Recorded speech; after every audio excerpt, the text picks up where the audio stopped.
अस्सलामु अलैकुम वरहमतुल्लाहि वबरकातुहू। उम्मीद है कि तमाम नाज़रीन खैर व आफ़ियत के साथ होंगे। आज की इस वीडियो में हम बातचीत करेंगे कि कोई चीज़ अगर नापाक हो जाए, किसी चीज़ के ऊपर अगर नजासत लग जाए, किसी चीज़ के ऊपर अगर गंदगी लग जाए और वो नजासत और वो गंदगी उस चीज़ के अंदर जज्ब हो जाए, उस चीज़ के अंदर घुल मिल जाए, उस चीज़ के अंदर हुलूल कर जाए, तो उस चीज़ को पाक करने का तरीक़ा क्या है, उसको कैसे साफ़ किया जाएगा, उसको कैसे पाक किया जाएगा। देखिए, दो तरह की चीज़ें होती हैं। कुछ चीज़ें तो ऐसी होती हैं कि उनको निचोड़ा जा सकता है, हाथ से उनको निचोड़ा जा सकता है, और कुछ चीज़ें ऐसी होती हैं कि जिनको निचोड़ा नहीं जा सकता। मिसाल के तौर पर ये आपकी जैकेट है, इसको आप निचोड़ नहीं सकते, काफ़ी परेशानी होगी। कालीन है, उसको आप निचोड़ नहीं सकते। इसी तरीके से जो है कारपेट है, उसको आप निचोड़ नहीं सकते। ऐसे ही जो है बांस की जो चटाई होती है, उसको आप निचोड़ नहीं सकते। बर्तन बहुत सारे ऐसे होते हैं, जैसे लोहे का बर्तन है या अलमुनियम का है, स्टील का है, प्लास्टिक है, तो ये चीज़ें ऐसी हैं कि इनको निचोड़ा नहीं जा सकता। कुछ चीज़ें ऐसी होती हैं कि उनको आप निचोड़ सकते हैं, उनको हाथ से निचोड़ करके गार सकते हैं। जैसे ये अंदर की जो मैंने सदरी पहनी हुई है, जो कुर्ता है, जो पैजामा है, जो लुंगी है, जो शलवार है, जो क़मीस है, जो पतले कपड़े होते हैं, तो दोनों के अंदर अगर नजासत लग जाए तो दोनों को पाक करने के अलग अलग तरीक़े शरीयत ने बयान किए हैं।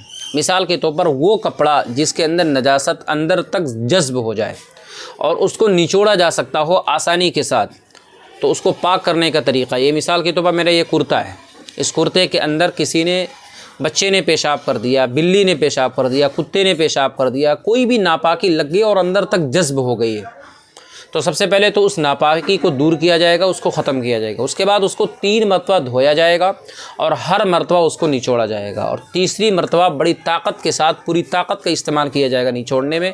3 मरतबा धोने से, 3 मरतबा निचोड़ने से वो कपड़ा पाक हो जाता है। इस कुर्ते पर नापाकी लगी हुई है, इसको मैं पानी के अंदर 1 मरतबा डालूँगा, उसके बाद निचोड़ दूँगा, दोबारा पानी में डालूँगा, फिर निचोड़ दूँगा, तीसरी मरतबा फिर पानी में डाल करके पूरी ताकत के साथ निचोड़ूँगा, कपड़ा पाक हो जाएगा। तीसरी मरतबा में इतनी ताकत के साथ आपको निचोड़ना है कि उसके अंदर से पानी बिल्कुल ख़त्म हो जाए, पानी बहे ना। अगर आप उसको निचोड़ें तो चौथी मरतबा अगर आप निचोड़ने की ज़रूरत पड़ जाए तो पानी बहे ना, इतनी ताकत इस्तेमाल करनी है। क्योंकि फ़ुक़हा ने लिखा कि अगर तीसरी मरतबा आपने शिद्दत के साथ, ताकत के साथ नहीं निचोड़ा, नॉर्मली ऐसे निचोड़ दिया आपने, तो कपड़ा पाक नहीं होगा। पूरी ताकत लगानी है तीसरी मरतबा में, ख़ास तौर पर इतनी ताकत लगानी है कि पानी बचे ही ना। तो ये तो वो चीज़ें हैं कि जिसके अंदर नजासत जज्ब हो जाए और उसको आसानी से निचोड़ा जा सकता हो, तो 3 मरतबा धोने से और 3 मरतबा निचोड़ने से वो कपड़ा पाक हो जाता है। कुछ चीज़ें ऐसी हैं कि उनको निचोड़ा नहीं जा सकते। जैसे कारपेट है, कालीन है, बांस की चटाई है, और वो बर्तन है लोहे के, अलमुनियम के, प्लास्टिक के, पीतल के, तांबे के, जो बर्तन, इनको निचोड़ा नहीं जा सकता। तो मिसाल एक ही इसको लेकर के हम लेते हैं, पहले कारपेट को ले लेते हैं या कालीन को ले लेते हैं। ये चीज़ें ऐसी हैं कि इनको निचोड़ा नहीं जा सकता, और इसके अंदर बिल्ली ने पेशाब कर दिया, कुत्ते ने पेशाब कर दिया, या लैट्रिन कर दिया, या किसी भी तरीके से ये नापाक हो गया और उसके अंदर नापाकी अंदर तक जज्ब हो गई है, पेशाब करने के बाद वो जज्ब हो गया अंदर, तो उसको पाक करने का तरीक़ा ये है कि उसे 3 मरतबा धोया जाएगा, और हर मरतबा जो है धोकर इतनी देर छोड़ दिया जाए कि उससे पानी टपकना बंद हो जाए।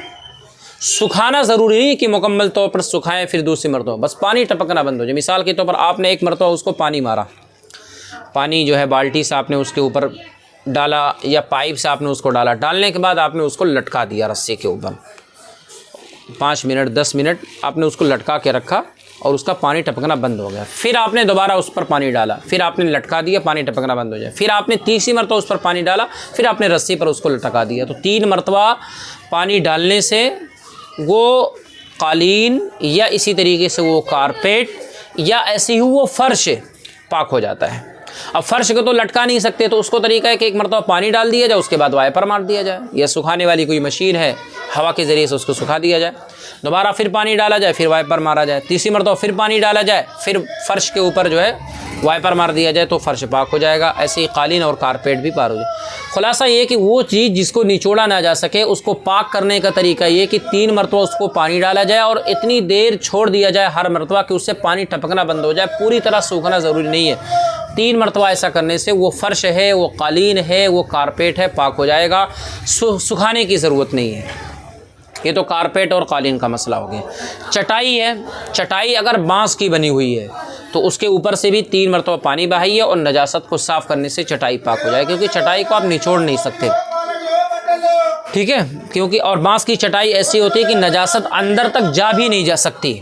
बांस की जो चटाई होती है उसके अंदर नजासत अंदर तक जा भी नहीं सकती है, तो 3 मरतबा आप पानी डाल देंगे तो वो चटाई जो है बांस की पाक हो जाएगी। लेकिन अगर चटाई ऐसी है जैसे आजकल की चटाइयाँ आ रही हैं, घास फूस की चटाई है या खजूर के पत्तों की बनी हुई चटाई है, तो 3 मरतबा उसे धोया जाएगा और हर मरतबा निचोड़ा भी जाएगा। और निचोड़ने की शक्ल ये होगी उसको, क्योंकि हाथ से तो निचोड़ नहीं सकते चटाई को, उसको किसी भारी चीज़ के नीचे दबा दिया जाए या 1 मरतबा धोने के बाद इतनी देर छोड़ दिया जाए कि उससे कतरे टपकना बंद हो जाए, जो आपने कालीन में किया था, जो आपने कारपेट में किया था। बस इसमें एक ऑप्शन है कि इसको किसी भारी चीज़ के नीचे भी दबा देंगे तो उससे पानी उसका सारा निकल जाएगा। फिर दोबारा धुलने के बाद दबा दिए, फिर दोबारा धुलने के बाद उसके, तो इस तरीके से वो चटाई जो खजूर के पत्तों की बनी हुई है या घास फूस की बनी हुई है तो वो पाक हो जाएगी। उसमें जज़्ब शुदा पानी निचोड़ जाए 3 मरतबा, ऐसा करने से वो पाक हो जाएगा।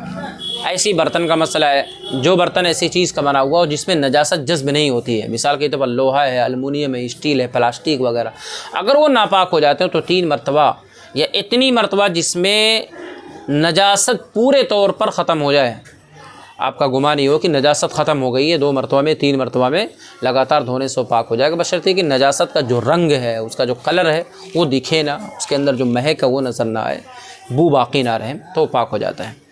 तो मैंने बहुत ही आसानी के साथ आपको समझा दिया है कि जिन कपड़ों को निचोड़ा जा सकता हो उनको कैसे पाक किया जाएगा, और जिनको निचोड़ा नहीं जा सकता, कालीन है, फ़र्श है और इसी तरीके से कारपेट है, उसको कैसे पाक किया जाएगा।